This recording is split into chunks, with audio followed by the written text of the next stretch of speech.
Wait for it. Wait for it. And we're live. Hey, all you crazy sci-fi and fantasy fans. It's time for your daily dose of shenanigans over here at the Blasters and Blades podcast. Just a couple of nerdy veterans and one absentee chaos coordinator geeking out over our science fiction passions and fantastical fantasies. A place where magic is king, the sky is the limit, and space is the place. We are the podcast that puts the fun in dysfunction. So without further ado, Nick, I have to ask you, you got a second? Yeah. Is there any truth to the rumor that Stabby couldn't make it today because she was teaching the boy a thing or two about Nerf and sweeping buildings? Yes. Okay. Did you need help hiding the body parts? Do I need to fly out? No, it was Nerf. It was good. I mean, I know people that put darts in crap at the end of a Nerf gun. It could be done. I'm just saying. With enough No, we don't play that stuff because everybody in this house has like no, line in the sand as far as how far they're willing to go for escalation and fire superiority. It's like I've told the kid, I'm like, don't ambush me with the Nerf gun because I'll get Mr. 45. I'll bring you the spicy Nerf. I like the spicy Nerf. He's like, do you want to do that? He's like, would you do that? I'm like, in a heartbeat. You frustrate me so much. All right. Now that we've talked about spicy Nerf guns and sweeping buildings, if you don't know what that is, look it up. You'll thank us later. Dennis, Mr. Dennis Robinson, can you introduce yourself to our listeners? Hello. So yeah, my name is Dennis Robinson. It's my second time on the show. I'm super excited to be back. Thanks for having me again. Let me talk about all my stuff and whatnot, and then learn new terminology in terms of warfare and military stuff and all that jazz. So I only know a few little things just because of my siblings that were, in it and whatnot, but not a whole lot rubbed off. There are so many jokes there, but we're family friendly. I know. I said it, and the moment the words left my mouth, I was like, God damn it. I do that all the time. Open mouth, insert foot. That is my MO. Yep. There was anybody ever watch Modern Family when it was on? Yes, I remember. Clips. Mr. Duff. Yeah. There was an intro because they'll do that little intro where they're talking to the family or whatever. And Mr. Duffy, I just remember his last name. He's like, Claire got a tattoo, so I can get a tattoo. And I was thinking about what. And he, as soon as the words left his mouth, he's like, oh, She's like, do you know what you just said? He's like, yeah, I got it. How about this? He's like, oh no, that's worse. He was going to get a tattoo on the small of his back. That was going to say all in or take it deep or something. Or, yeah. Go deeper. Go deeper. He was trying, something. It's just, and as soon as it left his mouth, you just see the look on his face. He's like, oh God, that's bad. Okay, now I got it. Then he would say something else. He's like, oh my God, that's even worse. Yeah. I have did it, well, not live on air because we don't have that many live shows, but we were recording an episode with a former tanker officer, and I was trying to give him grief. It hasn't aired yet when you watch this one, dear listener. And I made the mistake of telling him he couldn't get it up, and it didn't mean it in that context. And Nick is trying to keep a straight face and not spit his booze out of his mouth because, we do make fun of tankers all the time. I lost that battle so hard. I turned my camera off. I was just like, ooh. And then I tried to save it, and you inevitably make it worse. Mm-hmm. Yeah. Sometimes you're better off just grinning and pretending you meant to say that. Yep. Just let it go. Yeah. Let the fumble just fumble, man. Yep. All right. So the next part of the introduction, dear listeners, how we first found them. So he came to us way back in season 2 with his first Kickstarter of one of his graphic novels. And so when he was launching again another Kickstarter for another project in that universe, he thought of coming back, and we're glad he did. And here we are. And last time you suckered a bunch of money out of Nick. I mean, you earned a commission when you bought your book. And so let's see if Nick can stay strong and not throw $100 million at the wall today. Well, I just got a new place, so I am what they call house poor now. It's fair. All right. So I might just get the one physical copy. There you go. So we've changed the religion questions up a little bit, so you get to answer them all again. All right. Okay. Not exactly the same. So, all right. Star Wars, Star Trek, or Firefly? Oh man, that's. I'm gonna. Oh man, Firefly, just because the entirety of Firefly is good. I like parts of Star Wars and parts of Star Trek. Like Next Gen, love Next Gen. Yeah, the rest of it. Yeah. How do you feel about Enterprise? Star Trek Enterprise. I like that one. You know, I Which never is- did see Enterprise with Quantum Scott Leap Bakula, guy. right? Yeah, the Quantum Yeah. Leap guy. Yeah, I was gonna say Yes. Quantum Leap was my jam when I was growing up. So Me too, and MacGyver. I had a Yes, mullet. MacGyver. Don't Yeah. ever do that, kids. My parents told me it looked stupid, so I grew it longer, of course, as you do. And now I look at pictures and I'm like, Mom, why didn't you make me cut it? Because it's a rite of passage to look like an idiot. I'm like, okay. She's not wrong. We have a farm show not too far from where I live every year. It's a big thing. And they apparently have a mullet competition every year, which I just found out about, where hundreds of people grow their mullets out to determine who's got the best mullet. So it's a thing. That's kind of like Dude. when we do No Shave November. Yes. So we'll shave, but the goal is to grow the rattiest, like, Oh, stash. Like, it has to be so bad that you're not allowed within 500 feet of a school oh yeah. or a I park. can't have a mustache. Every time I grow a mustache, I'm just like, whoop, that's a pedophile right there. Okay, well, can't go anywhere. I look like what the hell's his name from? Oh my god, I'm drawing a blank. Ron Swanson. When I do the mustache, I can see that. I look like Ron Swanson. So when I go to the stash, because I'll get tired of the beard, Sure. that's when I go into my Ron Swanson phase, and I'll do a post on social media with a Ron Swanson quote with a picture of me in the stash. So That's fantastic. had like 55 quotes. If you're My gonna emulate a goal is- person, Ron Swanson, that's a I want to dye my hair red so I can go as Rhett Foreman. Fat, dumb, and stupid is no way to go through life, son. I relate to that guy so hard now. That's fair. That's the kind of That's what I dad tell you the all boy. aspire to be. I tell the boys, like, dude, you came into my life when I was way past my Danny Tanner phase of parenting. Mm-hmm. You have entered the Red Foreman phase where I will put my foot in your ass. One day, I want to be able to say we could experience the Red Dawn / Patriot phase where we get to tell them, aim small, miss small, now kill the redcoats. Sadly, Yeah. we missed that by a couple hundred years, so what are you going to do? I believe in reincarnation. I may have been there. I don't know. It's true. Yeah, the one thing about reincarnation that always amuses me is when you hear people talk about it, everyone was like the Queen of England or this famous person. You don't ever hear anybody was like, yeah, I was a horse thief, or, I cleaned the I was shitter. the muck farmer, Yeah, the muck farmer. I'm Yeah. like, nobody ever says that. No, I would probably say that. If I could remember past lives, I'd be like, yeah, I was just some dumb grunt. Yeah. They picked me off the street. I was conscripted to fight whatever, Damn. Yeah, I mean, we romanticize a lot of lost causes. So I mean, I'd be like, cool. It'd be cool if they told me I was at Culloden and died. That'd be a cool past life. I've never Maybe I was Cromwell, just because. the past lives stuff has always been interesting, but I've never actually sat down and thought what are some past lives that I would that would have been interesting to sort of reincarnate as? I would definitely never want to have been. I don't want to be like any of the famous people. I'd rather be just like a generic or like a blacksmith for some reason. I really Blacksmiths are cool. dig blacksmith. I've got a buddy who's a blacksmith. And I'm like, that'd be really dope to be a blacksmith historically is twofold. One, it's dangerous because you're wearing hot things and you could burn yourself. Sure. But on the other hand, it's one of the safest jobs because even when you raid a village, who's the person you don't kill? The blacksmith, because then you can make him work for you instead. Yeah. Yeah. I mean, as a guy, mostly they're going to kill you and take your women and children. But if you're the blacksmith, you might be the one they let live. That is true. I'm pretty sure in every past life I was the guy without the name tag, so there was no chance I was surviving. It's like they gave me the shortest sword at the Battle of Hastings. Have you fine. Have you seen that was the iconic Forrest Gump movie where he's like, I had a lot to live for, and it's Lieutenant Dan's family all dying one after another in combat. Yep. That's Nick's past life. Oh yeah. All right. So the next back on topic.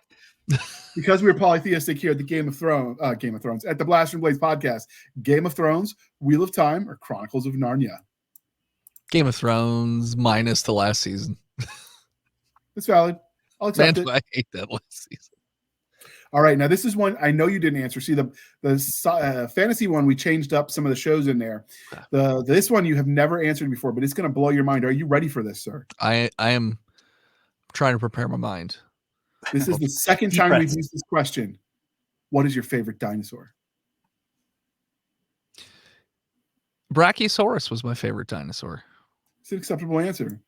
Yeah, I don't know why. When I was a kid, I always loved the big long-necked like gigantic dinosaurs. Like I didn't really gravitate towards the raptors or not the velociraptors really look like they do in Jurassic Park anyways, but No, or they're about the size of a chicken. yeah, You or like shut your lying mouth. or anything like that. Like I never really gravitated towards that stuff. I always liked the big giant plant eating, dinosaurs for whatever Is it reason. because the land of super time? You know what? It was probably because of Littlefoot. It was probably because of that. And I'm shocked. Introduction to my childhood trauma right there. Yeah. That and the never-ending They story. made movies different back when we were kids, where literally it was just, you ready for some trauma? Let's get some trauma. Yeah. I'm going to introduce these characters that you're going to fall in love with, and then I'm going to kill them. Yes. That sounds like my books. I'm okay with that. All right. And because we are civilized human beings now, we are no longer knuckle dragging troglodytes. Coffee or tea? And how do you take it? Tea. And I would say I take it with some honey and lemon. What kind of tea do you like to drink? Follow-up question.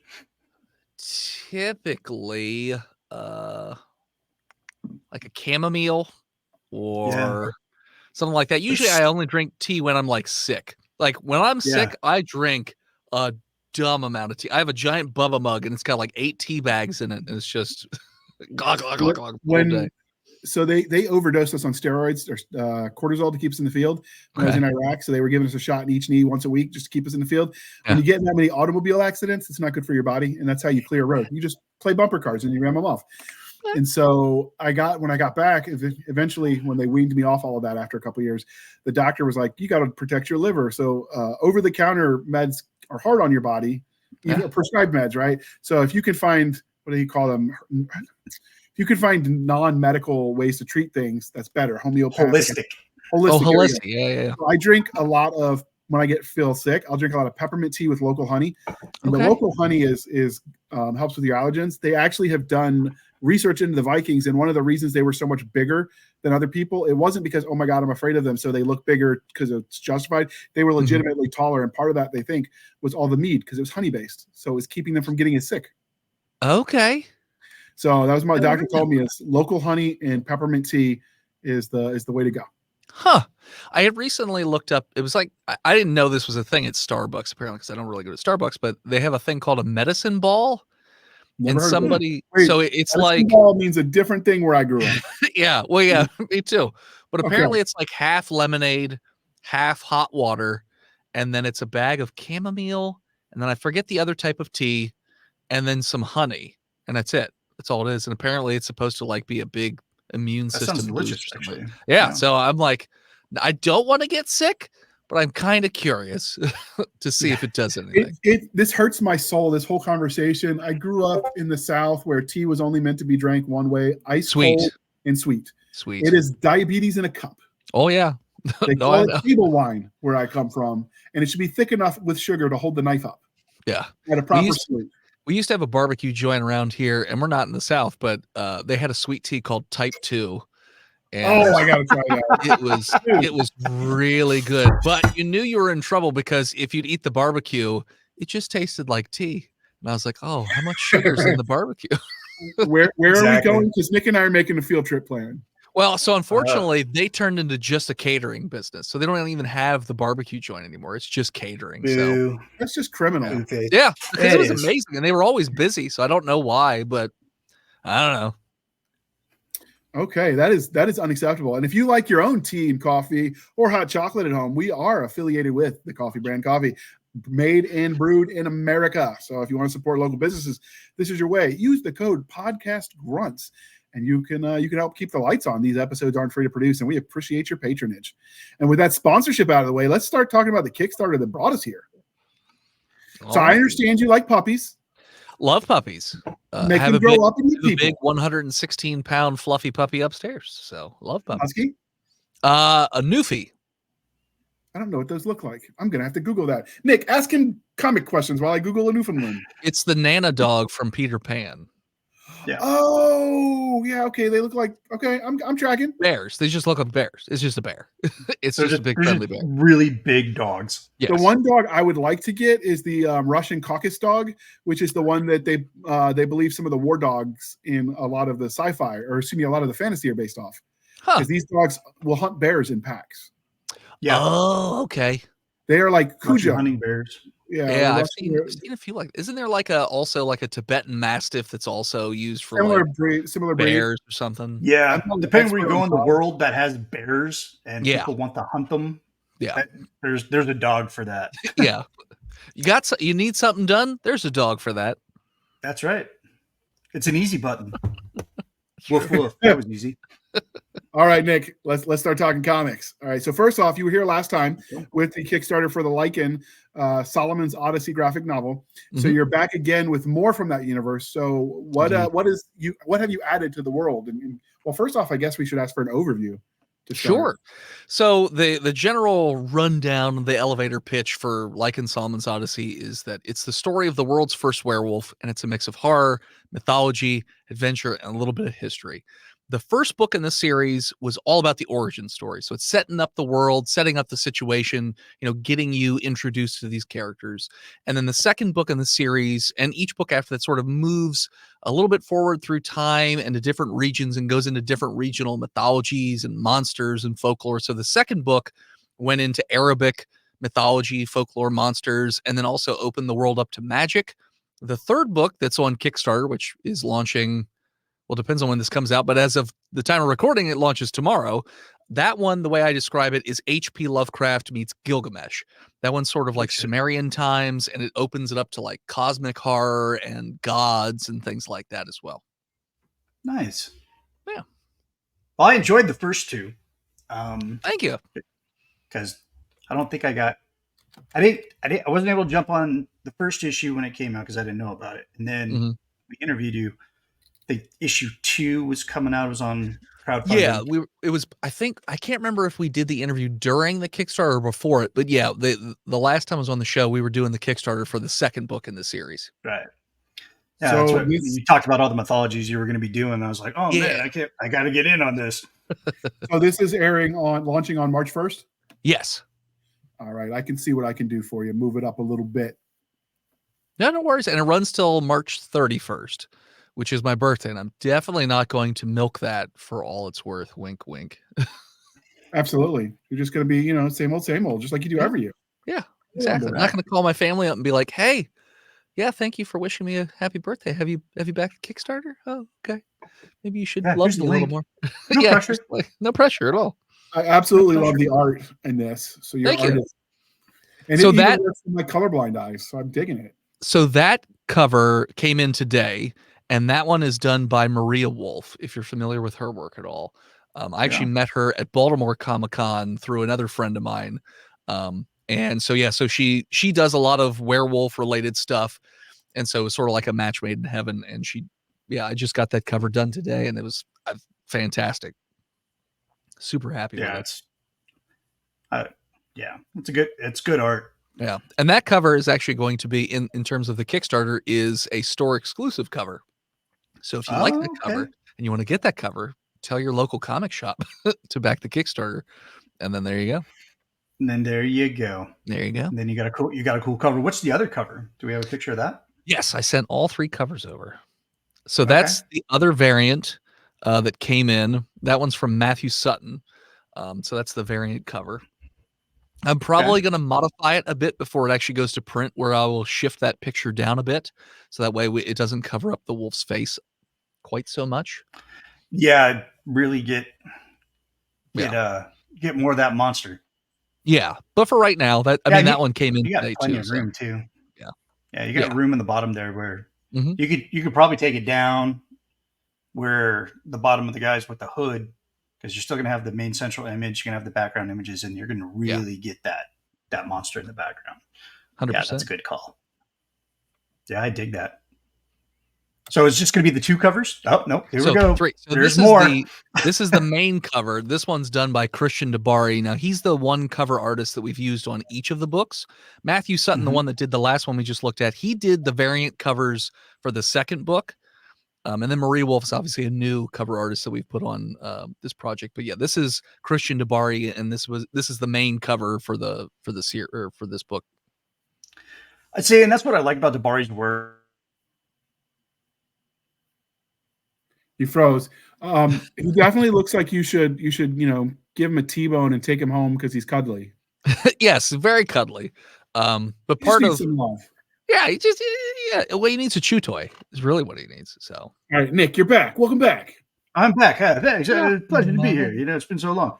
No, but I was talking about Dabari's artwork and how he's very masterful in his use of blacks, positive, negative space. Especially, I'm looking at these skulls. I mean, the werewolf is cool as hell. Don't get me wrong. Yeah. The detail in the skulls is just like that. My eye went. I looked at the werewolf. I'm like, oh, what's he standing on? And I'm like, oh wow, check out these badass skulls. Yeah, it's just highly detailed work. Yeah, Christian. The way I found Christian was actually a friend of mine had met him at a convention, and he does all kinds of different horror stuff. Like I know he has a series called Tales in Techno Horror, and like as you said, he just has so much attention to detail, but it's like all the good, creepy, gory detail that he. Oh yeah, really if I had this focuses as a on. poster in my room, I'd scare the shit out of myself.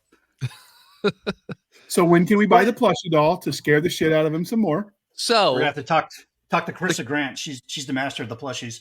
Okay, yeah. Well, so I don't have a You had her plushie, on the show too. but this Kickstarter has crochet werewolves. Ooh, Will it freak the kids out if you put it in their room and they just crochet move it around while they're sleeping? Yeah, I think like they're a called messed up elf. There you go. Yeah. The elf on the shelf. This is werewolf in the house. I'm trying to think what rhymes with werewolf. Wolf on the wolf. Wolf on the. I got nothing. Lycan on the Dyson. Yeah, there you Put go. it on your. I'll the Roomba. Yeah, Lycan on the Roomba, just driving around. Yeah, I dig it. I'm down for this. 100%. Call it the lyrical Lycan and set it on your guitar case. There you go. Okay, there you go. But yeah, no. So I the plushie hadn't crossed my mind, but I did 27 shows last year. I went to 27 events or conventions, which I don't recommend doing so many. And I always ran into crochet people, like people who were selling crochet stuff, and they were always so popular. And so I did a show. It was a horror show in New Jersey. And I said, hey, would you be interested in like partnering up and making some crochet werewolves? And she was like, yeah. So then, so she came up with these little crochet werewolves, and there's like 3 different. Now the actual Kickstarter, like in the main rewards, it's like a 6-inch brown little crochet werewolf, but in the add-ons you could upgrade to a bigger one if you wanted a 10-inch or an 18-inch one. And as they get bigger, they get like more detail and different colors and stuff like that. Wow, that's pretty cool. All right. It's strange the things that will actually sell, because I noticed that too at conventions, like the handmade art, the crochets, the plushies, the guys that do like custom Legos. Oh god, yeah, the custom Lego thing. Those booths are always just packed with people. There was a guy who he does custom fangs. So like you get there and he puts the plaster mold in your mouth, and you come back later and he gives you your set of fangs. But he makes, I guess, all these different stuffed bears, but they have horror faces sewn onto them. So it's like Sam from Trick or Treat, or the Terrifier, or it's like all these other things. So he buys these sort of plastic faces of like different horror guys, and then he sews them onto the bears, and those things sold like crazy because he had little ones that were like $70, and then he had big giant ones that were like $400, and he was selling a bunch of all of them. And I was like, man, oh days. I'm glad Stabby's not on this episode, otherwise she's gonna be tracking that guy down, and then my bank account's gonna go. Fair. So I won't say his name then, because he's easy to find. So. Oh my god, what's his name? Horror Show Jack. Horror Show Jack. I'm gonna regret this. But yeah, it's all these different like styles of fangs from movies, so you could pick the style you want, and then do a little plaster mold right there on the spot. Sometimes the creative merch is the stuff that wins. I remember I went to RavenCon. That's when I realized that taking that much of my anxiety meds so I can deal with crowds again. Apparently the doctors are like, you need a liver, please don't do this again. But while I was there, there's this lady, who needs a liver? There's this lady there that wrote like YA vampire stuff. So she had her husband make steaks, like, you know, you'd stab somebody with, and she turned one into a pencil. She had some as like smaller versions that you could put as like legitimately like tiny little earrings. Okay. It's just all versions, like all of the merch was her husband was making it because he was a carpenter, and it was just steaks that were carved, and which was kind of cool. And then it had her name like burned into the wood, her name in the book. Oh, they got classic monsters too on the teddy bears. Yeah, they got the classic ones too. Yeah, they have all cut like they have. I mean, they got, you know, Freddy and Jason, all that stuff too. And then I know they have. I saw the Swamp Thing, the Mummy. I don't think I saw the Wolfman, but I saw Frankenstein as well. So no, there's the Wolfman. Was there a right Wolfman? Next to the right next to the Creature of the Black Lagoon. The Black Lagoon was there. Yeah, he was. Nosferatu. He was across. Oh, he was across from me, and yeah, he was a hoot. They got the Fly. Did they? Oh, he didn't have that at the show. That's something, huh? Yeah, that's a new one. And then he puts them on black and white teddy bears, and then the whole color scheme of the mask is black and white. That is just genius. Mm. And Oogie Boogie. Oh yeah, Oogie Boogie, yeah. Nightmare, yeah. Mm-hmm. That's the one that Marissa would want. And I was going to say, I've seen a lot of Nightmare Before Christmas stuff over the last year. I did 2 or 3 shows that had Chris Sarandon and Oogie Boogie. I can't remember the guy who plays Oogie Boogie, but yeah, like I just kept running into those guys. I was like, man, Nightmare's real popular right now. It shows, I guess. Yeah. So if you could be a werewolf, would you take the chance to be all wolfed out, have some fun, hunt some rabbits? Oh yeah, 100%. Although I guess it depends on the variety of werewolf. Because if it's like the True Blood version of werewolf, it's pretty boring because it's just a wolf. Like it's literally just a wolf. But if it's more like Cujo version, Cujo version is just a big dog with rabies, right? Yeah, don't ruin it. Jeez, spoilers. I was gonna say like, and I know the movie's not very good, but I've always dug the style of the Van Helsing werewolves. Like those are pretty sweet looking. Yeah. Or Dog Soldiers. That's my favorite werewolf. Love that freaking movie. That is like the best. And the soldiers, and they're like, "This isn't real. Stop messing with us. We're just in training." Yeah. And that's my favorite werewolf movie, and I get crap about it every once in a while because I'm like, no, man, like it's a really good, you know, simple story with good characters that aren't like tropey. They're just like they feel like people. And I'm like, it's good stuff. Whoever wrote that script understood the average Joe that's in a rifle company, or, you know, just the average military junior enlisted is like, I didn't want to be here. Nick and I joke all the time that the most army movement in Star Wars is when they're on the Death Star and the soldiers look and see him like, nope, not dealing with it, turn around and go right back. It must be a drill. That was drill. That's the most army scene in the whole movie, and it's probably unintentional. That was definitely 2 PFCs, 2 private first classes that got stuck on guard duty on Saturday night. And they're like, not my problem. I ain't doing this. I didn't see nothing. They're like, I just married the stripper and she loves me, and now I can't be with her right now because I got guard duty. I got a land speeder. I had a 40% interest. 29, yeah, 20%. Yeah, I just got a moisture APR. Farmer thing. So yeah, you know. So all right, so you'd be a werewolf with the right universe rules, because some of them are boring and some of them a little psychotic. So okay, yeah, I would say so. The ones that look like it's the most painful thing in the universe to transform, I'd rather not. I'd rather just black out and then wake up and, you know, hunt rabbits and deer and stuff. Like the early 2000s, I wrote a story that had a lycanthrope. Okay. And he owned a bar. It was like modern day times. So we're talking like 2003. And the name of the bar was called Hair of the Dog. That's good. Which I laughed every time I saw that. And he was best friends with a vampire who was actually Vlad Dracul. He just went away for a while, got into like tech companies. Mm-hmm. And his goal is to walk in the daylight. So he was doing stuff with like nanotechnology that could generate a field around his body and stuff. And I just put them in stupid adventures. Sure. And they would go back and forth of like what they're doing in modern times to when they first met. And that sounds like fun. I would read that. I like werewolves. It's a fun world to play in if you do it right. Yeah. And obviously you're doing it right. Well, thank you. I appreciate that. Yeah. That's the thing about with werewolves anyways, in terms of like culture, history, or whatever. There's such a spectrum in terms of like what they look like, what they do, how they interact with stuff, like how much are they in control when they change, My plan eventually is to have like all the different types of werewolves that you see in movies and whatnot have like also exist in the same universe eventually down the road. And it exists on a spectrum. Like on the one end of the spectrum, you've got true blood werewolves, which is just literally a wolf. And then on the other end of the spectrum, you have something like the Supernatural TV show werewolf, where it's just like a person with some teeth and claws. So it's like almost all human and then almost all wolf. And then mine, I think, is like dead center of the middle, where it's still humanoid, but it's also very wolf-like and, you know, can do all the normal wolfy stuff that you expect of a werewolf. Yeah, I like the Van Helsing ones like you do. Big fan of American Werewolf in London. Yes. And the Underworld, where the older the werewolf is, the more they can control it. Yeah. When they change, and they can be their persona as a human can also come through. They like have more control of the werewolf.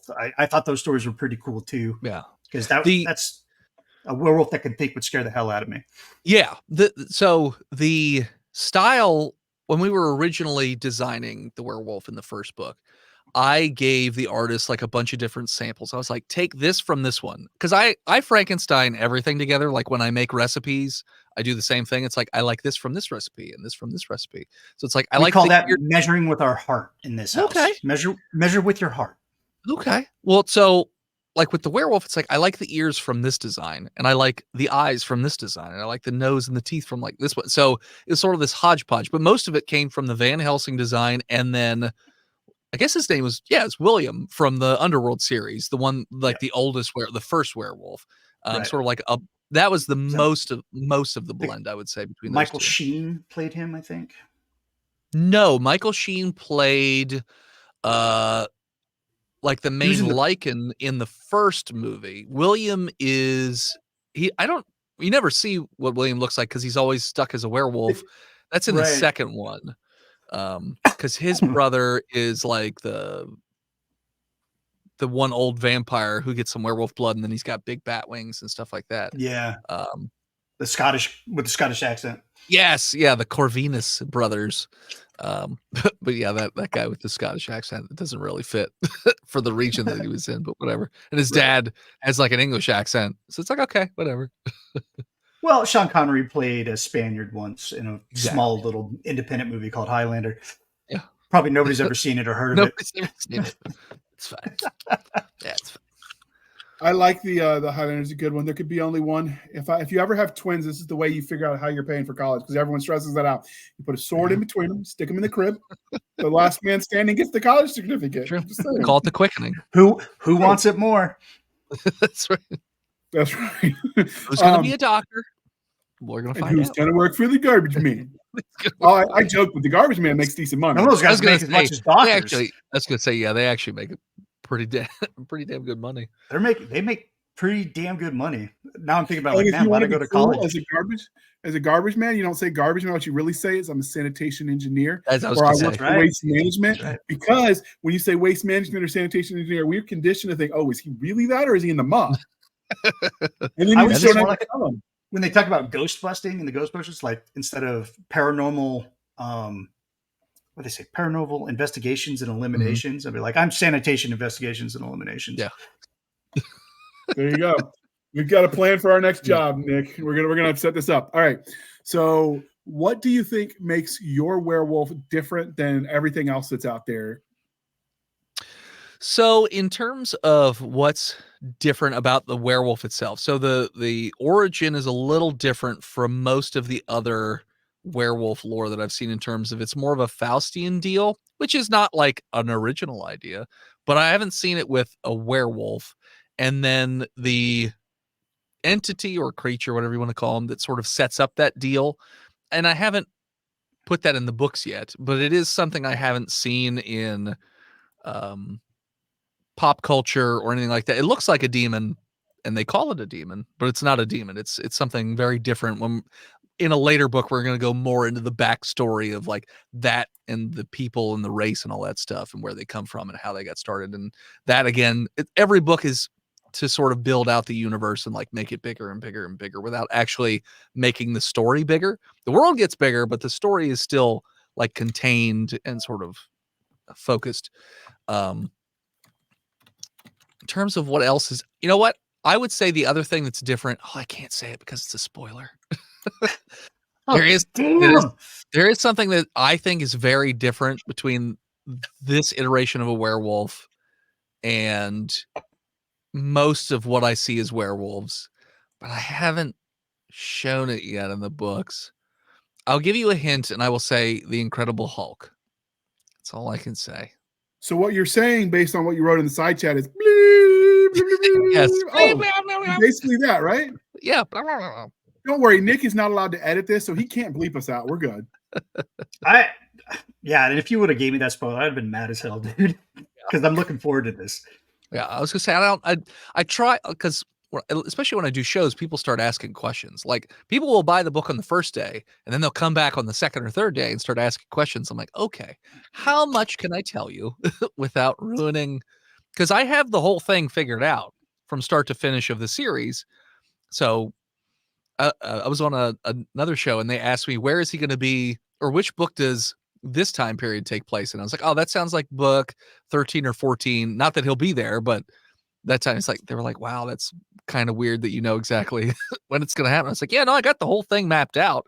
It's just a matter of now they got to come out, and it takes a little bit for those books, because each book I write tends to get a little bit longer and a little bit longer. The first and second book in the series were 72 pages, 60 of it is story. The third book is 90 pages of story with 6 pages of extras. And then the fourth book, which is written and being edited right now, that one's 104 pages, or is it 108? I like where this is going.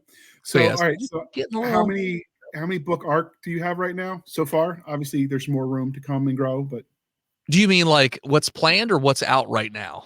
What's planned? 15 books in the series. Is that definitely an end point for you there, or is it potential to keep going?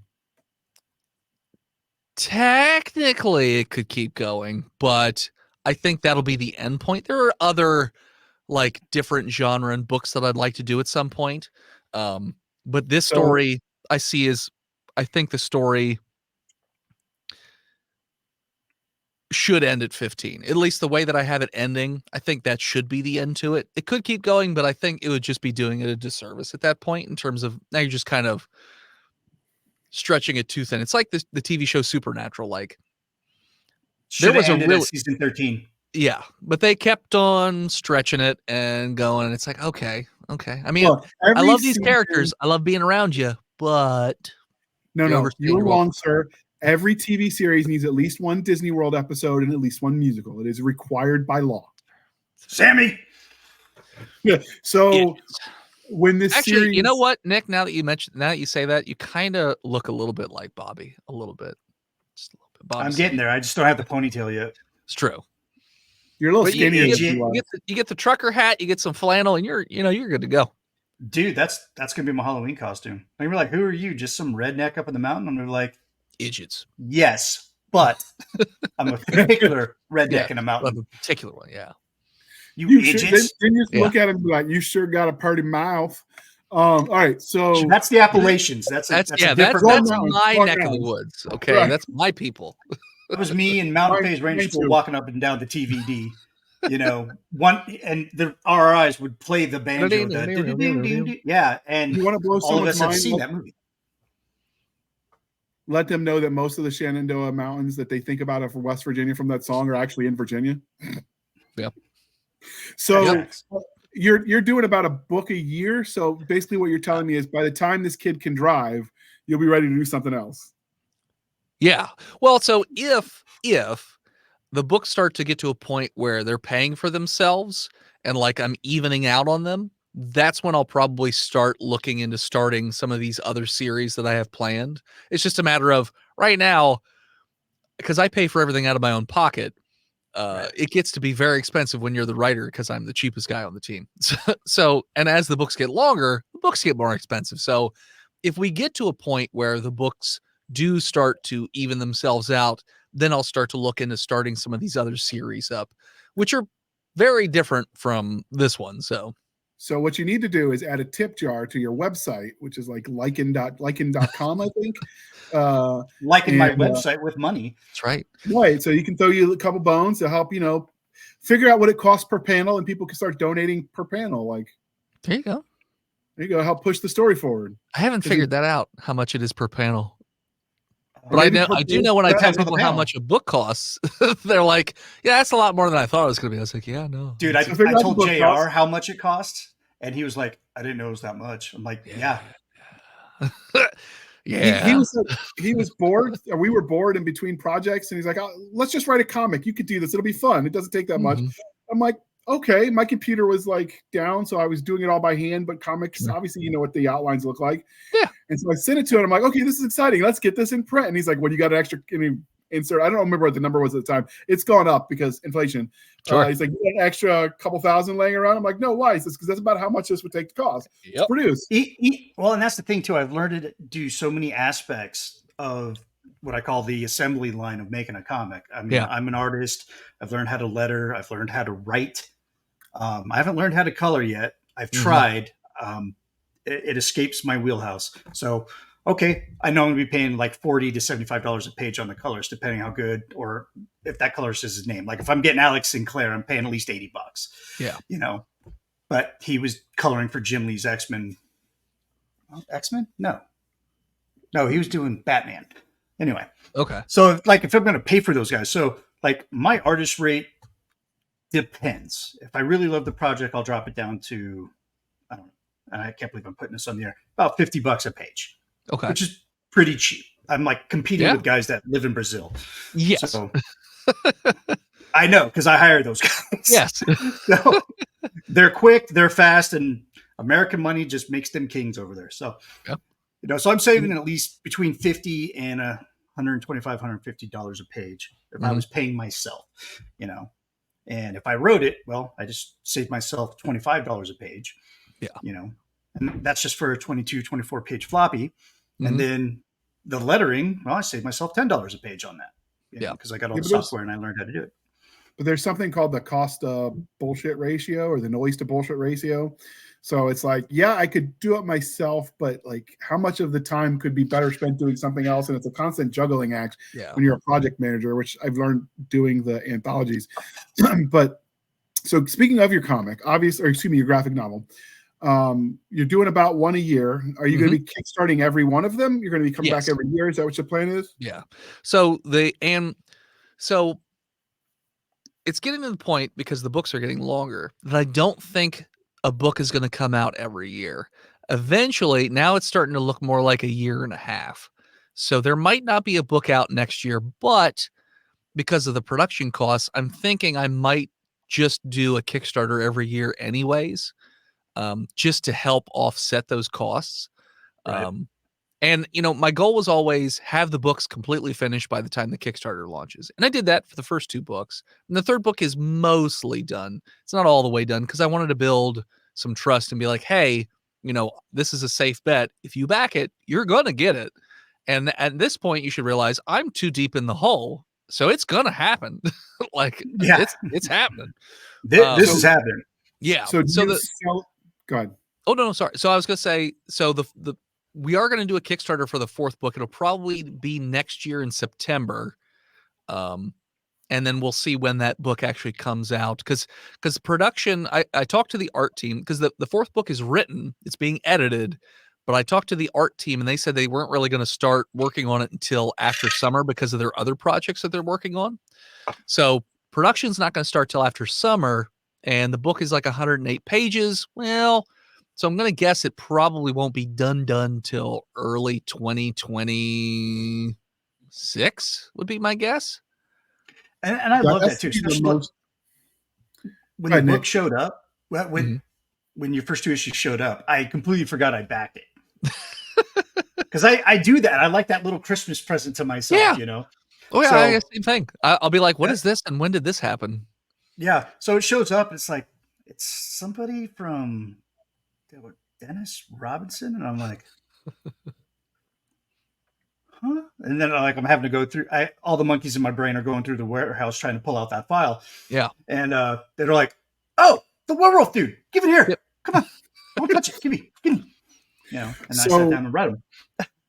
So obviously that has to be the frustrating part of you guys' line of work in the comics versus like, if I want to do something, like the only thing stopping me is butt and chair time, right? Like I get in the chair, I write the words, and then as soon as I'm done, I can send it off to an editor and you know, assuming the editing doesn't take too long, because that's sometimes out of our hands, and assuming that the cover artist doesn't take too long, I could reasonably finish a book and within a month have it out to you, the reader, right? You guys don't have that. Your process is a lot slower. We have multiple editors too in the process. You have the script editor, you have the art director, and then you have the EIC, you know, who's going to go over all of it. Yeah. And that's usually when they want to make big changes. Yeah. Well, so I look at it as like a conveyor belt, like, because the artist starts, the colorist can't get started until they get pages from the artist. And then the letterer can't do anything until they get pages from the colorist. So it's always going to be the artist is out ahead in front, and then the colorist is somewhere behind them, and then the letterer is somewhere behind them. And so that's why usually the way I do it is when they start production on a book, I start writing the next book. And then by the time they get done with production on that and they start on the next one, it's like, okay, time to start writing, you know, the one after that. Because usually my schedule is wonky where I usually write the books when what I do for a normal job is I'm a consultant and I make animated propaganda videos for internal use at companies. And the nature of that is I'll make a video. They're motivational videos. Get the terminology right. So when I give them a video, sometimes they won't give me feedback for like 3 weeks. And we're still charging them for that time. So I have nothing to do for 3 weeks. So it's like, well, this is a perfect time for me to write a script. And so I'll start working on the book and just work on it that way and get chunks of it done, you know, as I go. With this last book, it was funny because it wasn't writer's block. It was just, I was having trouble motivating myself to sit down and do it. And then I had a bit of a mental breakdown. And then I was like, oh, now all of a sudden I have all this time. And I just cranked out like 70 pages in like 4 days. Meth will do that to you. So have you thought about, obviously, you know, there's lag time on your production that's just out of your control, unless you're independently wealthy enough to pay these people to do it all at once, right? And I mean, that's the joke, how you get, you know, rich in certain industries. You can be a millionaire by starting off as a billionaire, right? Yeah, you start off rich. And you get poor at the end. And we're not rocking that Eric July money either. So, But so have you thought about releasing this universe in other mediums, maybe some short stories, some novellas, novelettes, that sort of thing, to keep the interest up in the lag time? Because then all you need is the cover art. Yeah. So I've thought about that in the sense of, you know, what if I did short stories of like the in-between, like what happens in between books with like different characters even maybe. But it then comes back down to me having time. And I just don't have a ton of time. It always comes down to that. Yeah. Because like I said, I did 27 shows last year on top of my 40-hour-a-week job and a podcast. So like there were months at a time where I did not have free time. It was work all week, go to a show, work all week, go to a show. And it was like 3 straight months of that. And then I'd have a month off. And then it was like another 3 straight months of that. So there just wasn't time. Because like, you know, in that sort of a schedule, I get done work at 5, 6, 7 o'clock, depending on the project. I don't really want to like sit down and try and figure out how to write something. I'm like, I just kind of want to not do anything for like 2 seconds. Yeah. Sit down, have some food. That schedule of work con is totally unrelated to your high cholesterol and all the food you had to eat while traveling. Yeah, exactly. And I'm an introvert by nature. So the other bad thing about doing cons is, well, I'm a little bit of a training. Yeah, well, I'm also a sociopath, so I can just pretend like I'm very outgoing and like, you know, an extrovert, but the moment the con is over, like on any particular day and it's time to go, I don't want to see people. I don't want to talk to people. My emotional batteries are just, they're empty. I got nothing left. They're like, oh, you want to come out for karaoke or something? I'm like, no, I don't want to see you till tomorrow. Yeah. And then just recoup as much as I can and then come back and then put on the face again and do that. And, I say put on the face, but you do meet a lot of really cool and interesting people at conventions. But again, it's one of those things where you're trying to be a salesman and you're saying the same elevator pitch like 1,000 times.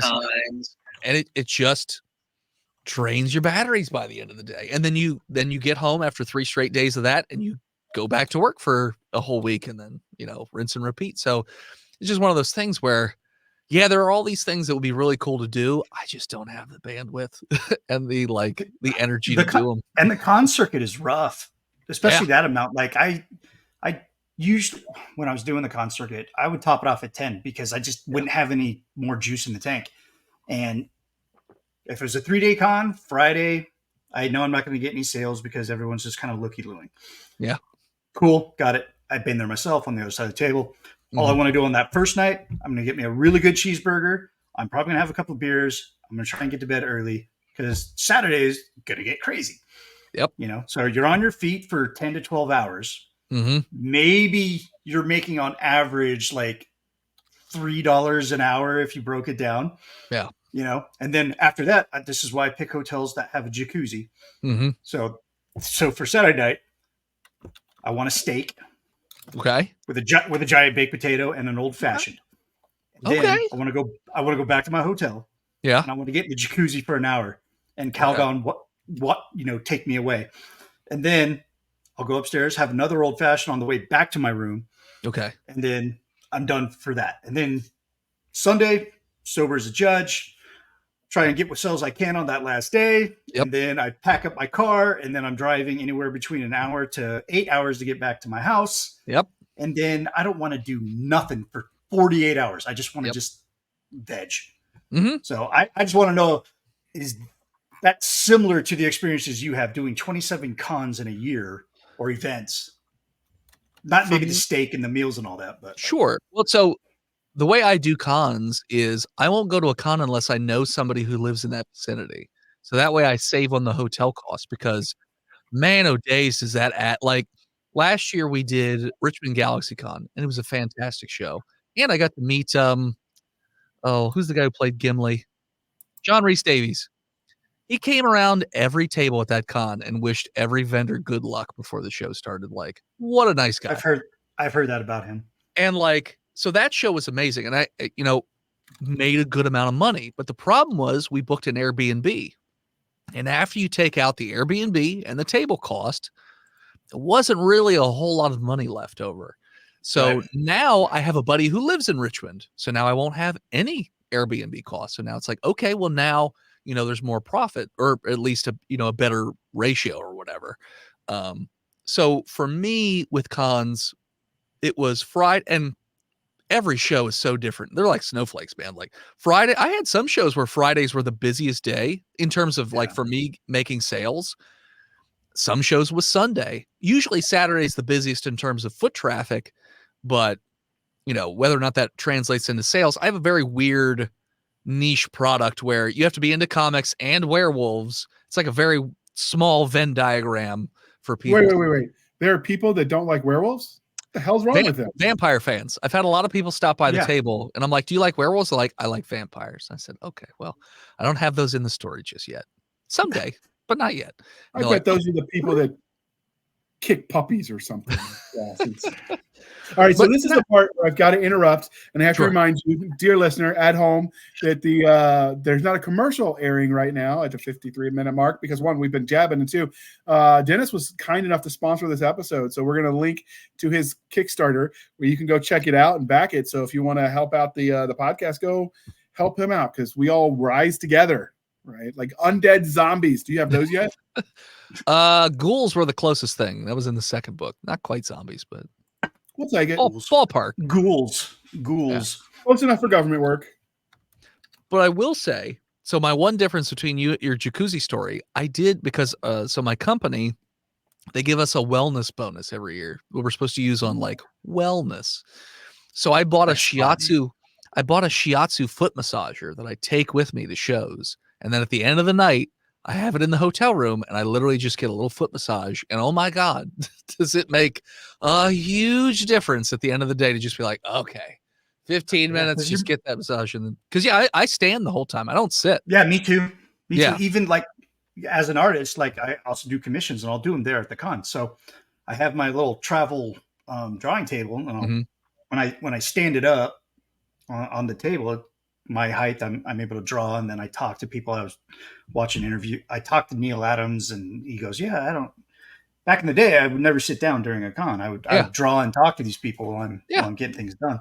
It's easier to make like not a connection, but like to get somebody's attention if you're at eye level, as opposed to if you're hiding behind the table or whatever. Yeah, that's one of the biggest common mistakes, especially with new artists or anybody on that side of the table that's new. They just, and most of us are introverts.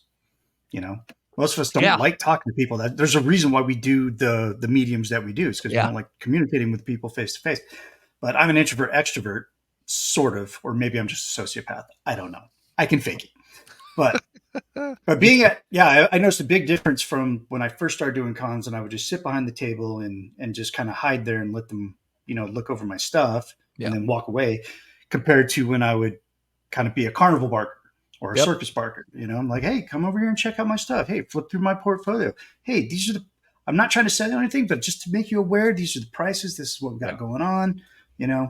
Let me know if you have any questions. I'll be right here. And I just take my little step to the left, and then I just start doodling. And then that gets their attention. Like, oh, well, can you draw this? Can you draw that? I'm like, yeah, for the right amount of money, I'll draw anything. Yeah. So speaking of drawing, do you actually do any of the art, Dennis, or are you strictly the writer?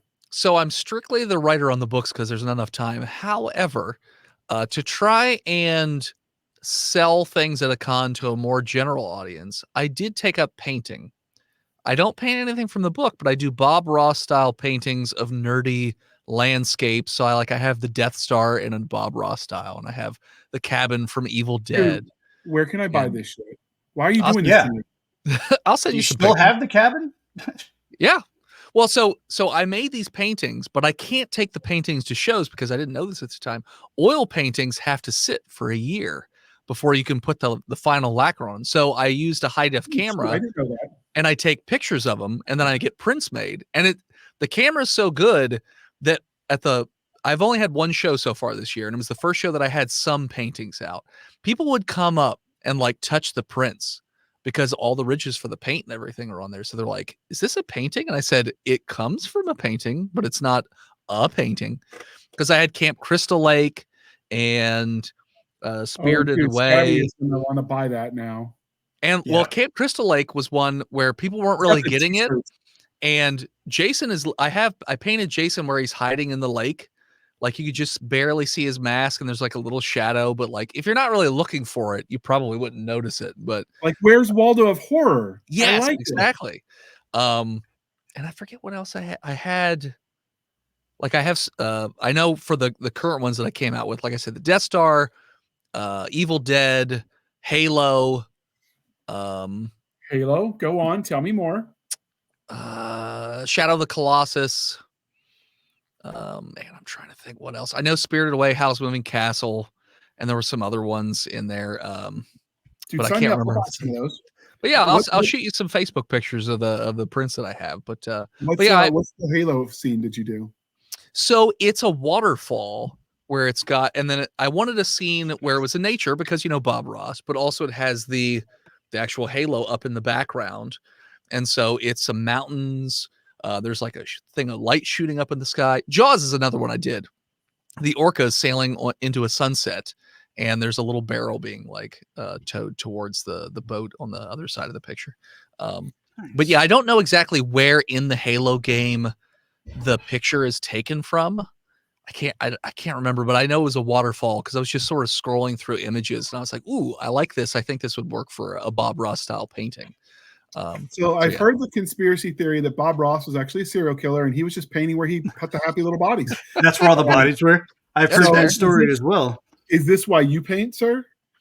No. So like I said, the idea behind doing the paintings was just to get more eyes on the table, because at the last con I only had 4 paintings. But I did have a bunch of people come over, and I was like, "Oh, do you like werewolves?" Like, no, I don't give 2 shits about werewolves.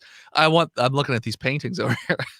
So now I have 12 paintings, and the idea is that I'm gonna have a backdrop above the table with the paintings hanging, and I have a sign above it that says, "I write werewolf comics and I paint nerdy little landscapes." So, dude, we'll see how that goes. You had me at Bob Ross. You need to get his hair. I mean, I know you can't make it curl, but you could get the wig. I bet. Well, yeah. So Rock somebody was like, I've had a bunch of people say like, oh, you should do like a live painting at a show. I said, do you know what goes into oil painting? Like, do you They know don't. why Bob Ross got cancer? Because of him beating the devil out of the brush and the odorless paint thinner, like him breathing that in because there's no ventilation. Like, you have to have a very specific setup to be able to paint that, or it's going to be very messy. And Yeah, I it's not like being imagine, a penciler. No, yeah, yeah. anybody with asthma is going to be hating you if you do a live painting there. So Yeah. So, all right. So you do create art, which is Yeah. going to be available on your social media, which we'll link to all of that. and I think I'm gonna put. I've been debating. You know, I wouldn't mind getting your input on this, your opinion. I've been thinking about adding those paintings as possible add-ons on the Kickstarter. So if somebody wanted to buy them, they could. Dude. Yeah. Okay. Yeah. Because I was like, well, it doesn't really have anything to do with the book. And I'm new to the whole fan art thing because I've never done it. And I know like some people have, like I have a friend who's like, that's immoral and you shouldn't do it. And I'm like, okay, I don't know what I can Maybe can't immoral, do but or it's shouldn't still do. legal. Yeah. I don't So even consider it immoral. well, they're like, that's somebody else's art that you're copying. I was like, I don't recall the Death Star being painted in Star Wars, but okay, I guess somebody else designed it and then I took their idea and then reimagined it. But wouldn't that go under like parody, almost like parody rules? Yeah, know. but it's still an original piece created by you. So that's what sidesteps the fan art laws. Because I used to do a lot of fan art and sell prints, and then Okay. someone got in my head. They're like, "Oh, you shouldn't do that because you're gonna get you get jammed up by the IP owner." Yeah. But I did one of Deadpool holding a baseball bat, and then zombie Deadpool biting onto the bat, headless. Mhm. Yeah. So, and then he's standing on a baseball, and I put a little word balloon on there. It's like there's a thought balloon that says "Say something clever, Wade," and then the word balloon was something clever. Nailed it. And that I did like 100 print run on that. Sold Okay. it for about $10. Yep. Sold out. Yeah. Hell, one kid brought me a Deadpool comic to sign. I'm like, hey, I didn't draw these. He goes, I don't care. I'm like, all right, here we go. All right. So I would suggest that before you sell the originals, get as the highest quality, whatever you got to do, image of that crap. Oh, and yeah. freaking sell those as permanent prints on your gallery because that's the kind of stuff you buy to frame, put in people's like as a gift. Oh, absolutely. I had a few people stop by because one of the most comments I got about the paintings was either A, do you have any more? Because like I love these paintings, but like I don't want any of these particular four. I want something else that's different. So I would take suggestions. I'm like, okay, I'll add it to the list of like things to try out. Like that's the kind of thing that would be a heck of a like cool gift for the horror fanatic or whatever. Like anyone that likes the various franchises that you turn into happy little accidents, like they're gonna dig this. Like I'd totally buy some of those prints. Okay. So back to the Kickstarter. Yes, I do think that makes a good stretch goal or individualized plan once you do what you got to do. So what's the base packages and then what add-ons can people get? Because we're recording this before that website is live, so it doesn't have that yet for the average person. It will at the strike of midnight, so soon-ish from when we're recording. But what can they look forward to with the packages and the add-ons and So the base rewards, we have rewards that are as low as $5 all the way up to $1,000. And like the very basic stuff is just you get the digital copy of the book. That's $5.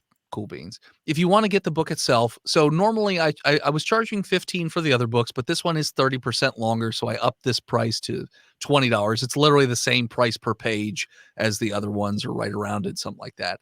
And then again, a lot of the rewards are similar to the other Kickstarter in terms of like a thank you page, glow in the dark enamel pin, things like that. T-shirt. The art for the T-shirt is actually the one with the skulls with Jabari, but it's like a black and white kind of look to it. Ooh, Some of the newer stuff that we're adding though, crochet werewolf, like I told you, resin miniatures of the werewolf, 6-inch resin statue that I'm going to 3D print. The jersey, which I'm actually wearing the jersey for this particular Kickstarter, more of a fiery theme. There you go. And you get to, some people just want to die in the next book. That's one of the tiers. You get to die in the next book. I will get your picture. We will put you in the next book. You will die horribly, and then I will give you a print of your death page. Nice. So those are some of the newer and also like similar rewards, and there's a bunch of different stuff. And I have retailer rewards that are specific for comic shops, where it's like the normal 50-50 split kind of thing, but I give them some extras like mini prints and stuff like that, just for shits and giggles. And then the higher tier rewards, like the new ones that I just added, it's like $800. That's like a catch up if you want to get the other jerseys. You can get the other 2 jerseys because I only sell those in the Kickstarters. I don't do them anywhere else. And then the $1,000 I call the God tier or the God King tier. It really all it is you get a special credit in the credit section that says God King. That's really, it's more of a for fun. I don't think anyone will back at it, but it's in there. So those are the different types of rewards. Audio commentary where, myself and Charles McFall, we go page by page and we talk about, the different making of stories for that particular page or the thought processes that went into it or the story beats, stuff like that. So we have all kinds of different rewards, like I said, all the way from $5 all the way up to $1,000. It really just depends on what you want to do. And then as far as add-ons, everything that was in any of the previous Kickstarters is available as an add-on. And then as we talk, those paintings, I'll put those in there. And I just actually sent you a Facebook message with them. So JR, if you're curious what I'm doing. He shared them with me right away. Yeah, I sent them over to in fact, while you guys are talking, so obviously that's what the Kickstarter is going to have as far as backing. Mm-hmm. What about the kind of extras that you're talking about? Do you think you'll be adding some, or do you have to, like, how does that normally work? Do you only add them when you fill the old ones? What do you mean by the extras? I think he's talking about stretch goals. Oh, stretch goals? There we go. Thank you. So I have those planned out. I might tweak them a little bit. Some of them are similar. Let me pull up my list here because I haven't added it on there yet. But so have you heard of Lady Death? I'm sure you guys probably have. Oh yeah. I was gonna say just about everybody knows Lady Death. But so I take a lot of inspiration from like how he does his stretch goals in terms of like what he does. And so bookmarks, stickers, mini prints, magnets, foil enhancement, unlocking the hardcover. I don't know why this one pops up on so many Kickstarters, but wooden nickel. So that's, I guess, a thing. So yeah. And at first it unlocks at 12K. So we set the goal at 10,000. If we hit 12K, that's the first stretch goal.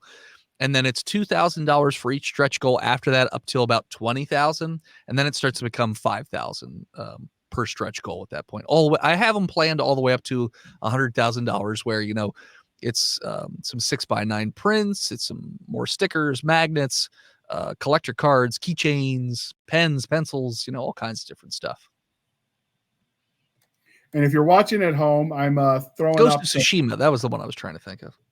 I'm throwing up some of the art he sent me, some of the watercolors he's already done.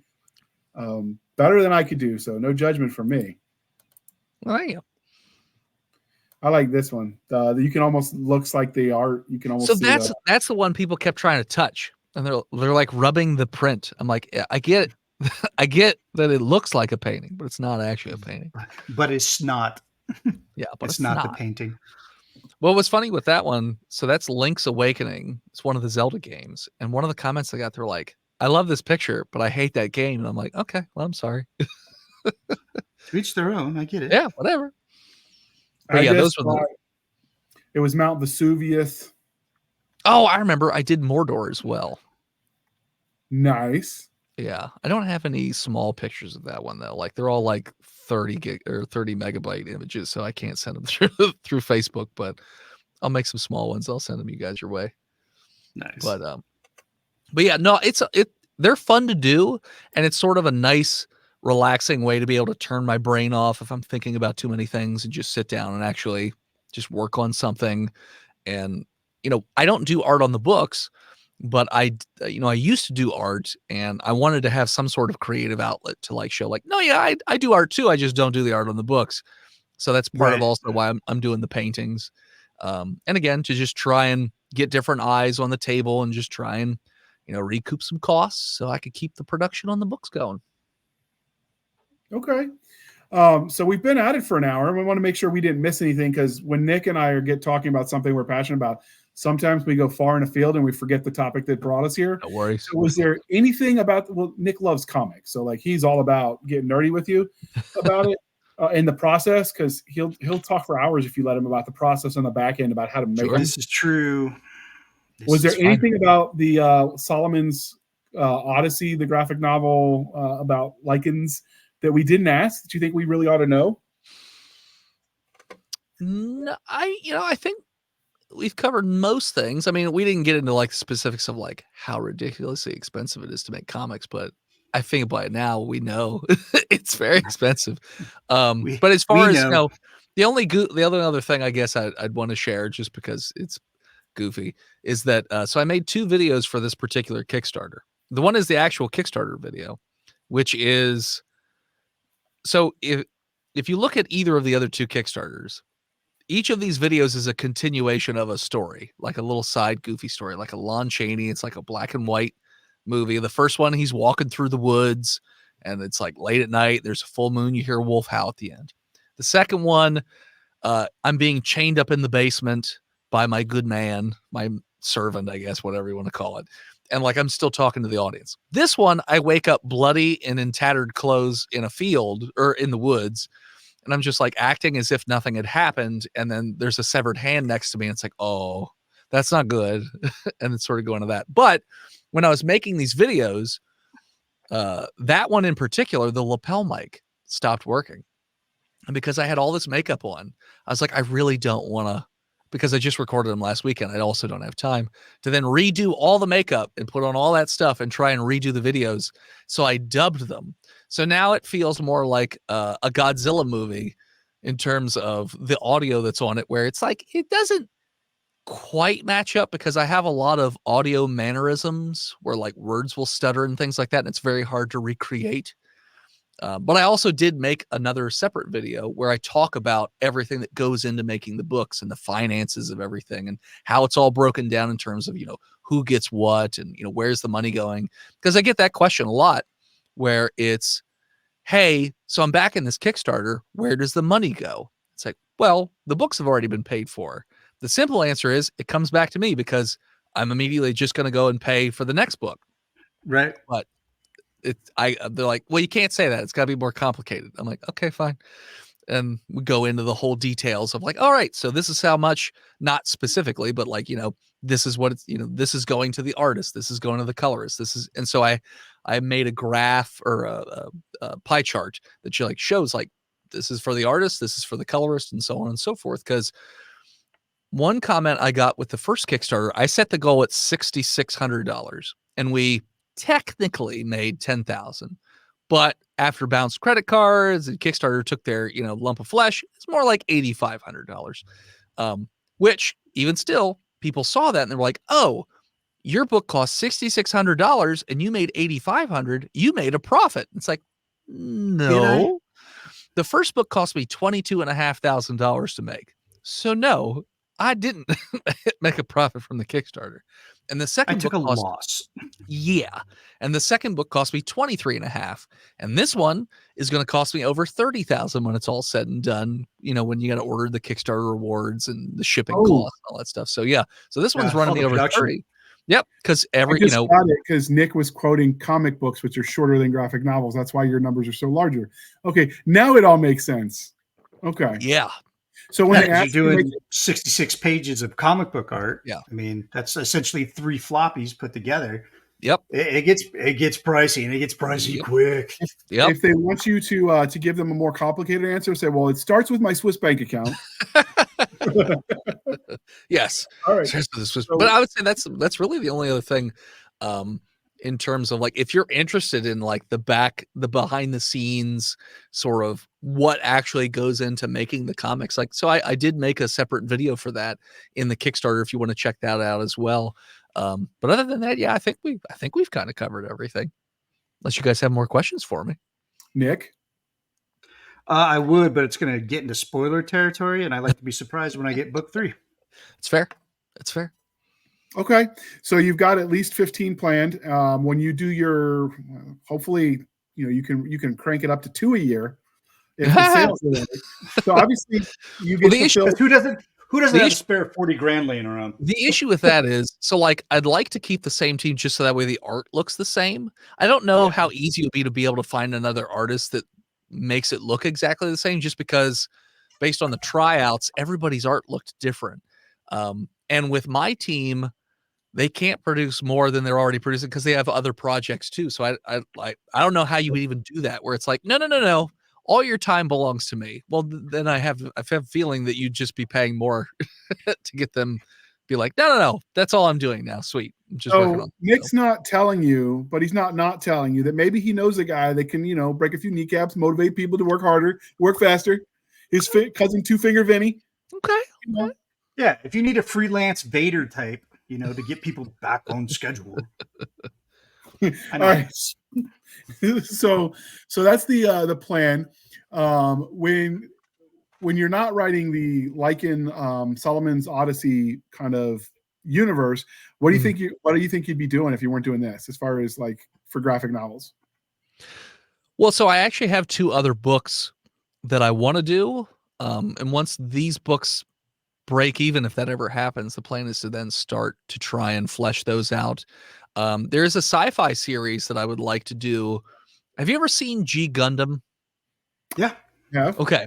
So it's kind of like that, where it's like a universe where everything's kind of crappy, but everyone's really focused on these like robot battles, and they have different tiers. So like at the bottom, it's sort of like BattleBots, where it's just like a remote control, it's the little one. And then you got the ones where it's like Real Steel, where it's like a human-sized robot and they fight and they're still remote controlled or whatever.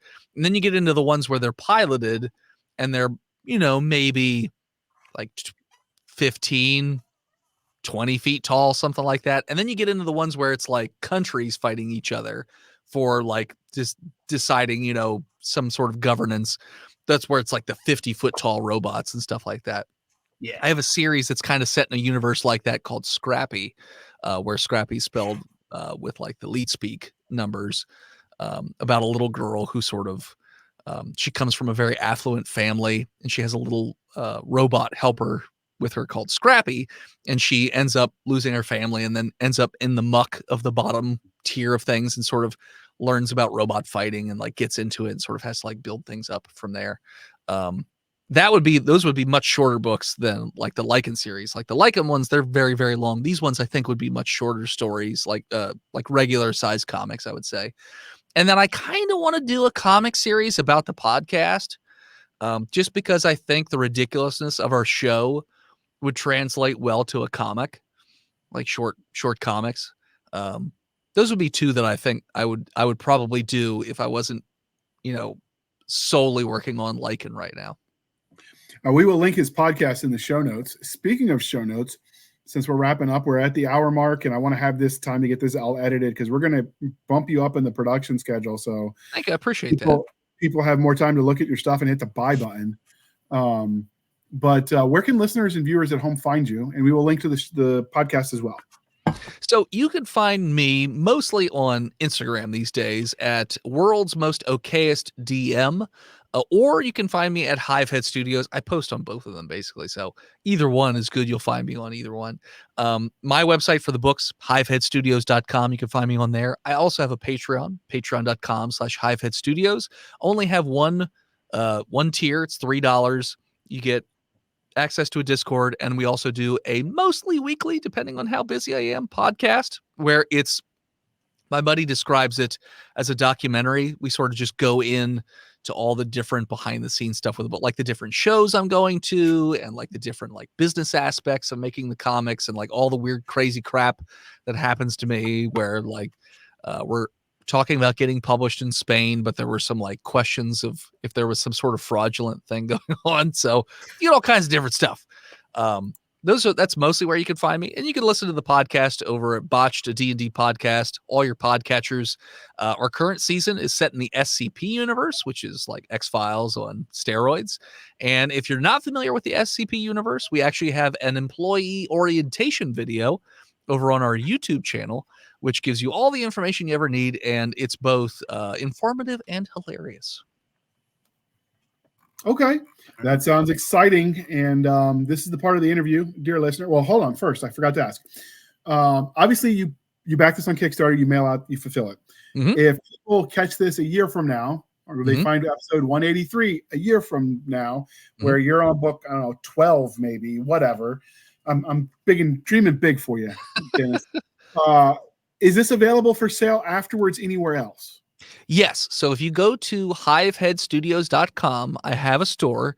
You can buy the books physically or digitally. That's the first or the second book. So, if you wanted to back the Kickstarter and you wanted to get the first 2 books, you can get them in the Kickstarter. But if you're impatient and you want to get them now, you could go to the website and you could buy them there. And then that'll maybe holds you over until the 3rd book actually gets mailed to you. But you can buy them on the store there physically or digitally. I actually have the first 18 pages of the first book up there for free as a digital sample. When the Kickstarter ends, I'll add a link in the Kickstarter that will redirect to the store, and there'll be like a pre-order link. So if you want to, pre-order it for whenever they become available, you can do it that way too. But if when you listen to this and you go to the store and the 3rd book is there, you can buy it in there too. Oh, freaking standing. Do you have any mechanism in your store on your website where people can leave reviews? I have to double check. I think I do, but I'm not 100% sure. Well, then, because, not all of our listeners are necessarily comic people or understand the value. Well, we harp on reviews. Sure. So if they wanted to review comics, if they couldn't do it on your website, because, that's a lot of coding, Sure. Where do people go to review comics, especially like indie comics? So I know I also have the digital books up on Amazon. I really don't like selling the books on Amazon because they take such a dumb amount of money for not really having to do anything. But I know you can review it up there as well. In terms of reviewing it outside of anything, that's something I've actually been interested in trying to figure out, like what's a way for people who back the Kickstarter or people who read the books to then leave reviews where, they're sort of all in one place where people could check them out. So if you find out, feel free to let me know. I will ask around because I know there are review sites. I don't know what they're called off the top of my head. But I know that there are sites that also offer reviews specifically, but they're like, I've seen them anywhere between $100 to $300 for a review. And I'm just like, no, thank you. That's cool. Bit rich for my blood. I don't know what sort of pull you have, but that's a lot of money for just a review. That seems like a lot. Yeah. And they're probably going to trash my book anyway. You never know. Why would I pay $300 for a negative review? I don't know. Yeah.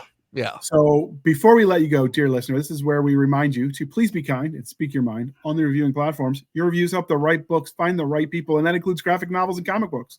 So if you know where to review them, great. You can always review it over on Amazon, even if you buy it directly from the author. You can start your own website, review it there. Make your own YouTube videos, review it there. Whatever you want to do, but share the good word about the content you like. It's the only way to ensure that you get more of it. Because if you don't do your part as a consumer, you can't really complain when you don't get the ending you wanted. And so, if you're not doing your part, dear listener, to share what you like, you can't really complain if you get left hanging. Because, artists got to eat too. Apparently, you can't pay your mortgage on exposure. Funny how that works. Yeah. All right. And did I already ask you where people can find you online? I'm pretty sure I did. Yes. I got distracted. I do that to myself all the time. I blame Nick, though. It's really his fault, even when it's not, because that's just how it works in the show. Hey, I'm gonna give you a piece of life advice that it works for everybody. When in doubt, blame Dennis. It'll serve you well in the long run.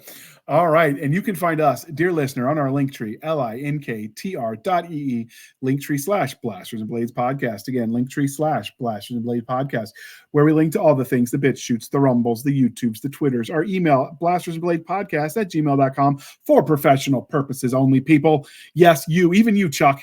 We have our Facebook group and Facebook page. And more importantly, we have Madam Stabby Stab's Instagram, Twitter, and email, where you can send all the inappropriate stuff. Yeah, you too. Again, Chuck, really. Stop sending that stuff to me. It's creepy.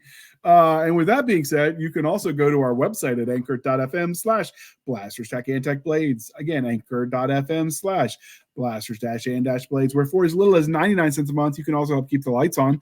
Or you can support the show more directly at buymeacoffee.com/author J.R. Handley. Again, buymeacoffee.com/author J.R. Handley. Be sure to put in the comment section this for the podcast, and I promise I will keep my co-hosts duly caffeinated. They will drink only the finest gourmet coffee brand coffee with the affiliate code podcast grunts. They will drink it until it pours out of their eyeballs, because that's how we roll, people. And we'd be rolling. And we'd be rolling in the caffeine, man. All right. So thank you for spending some of your precious time with us. For my crazy caffeinated co-host, I am J.R. Handley, and this was the Blasters and Blades podcast. We'll be back next week at the same time, where we'll indulge our love of nerd culture, cheesy jokes, and all things that go boom. All right.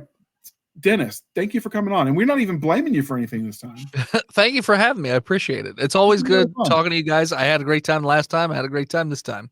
Sounds like a plan, sir. And with that, we are out. Wait for it. You live? Nope.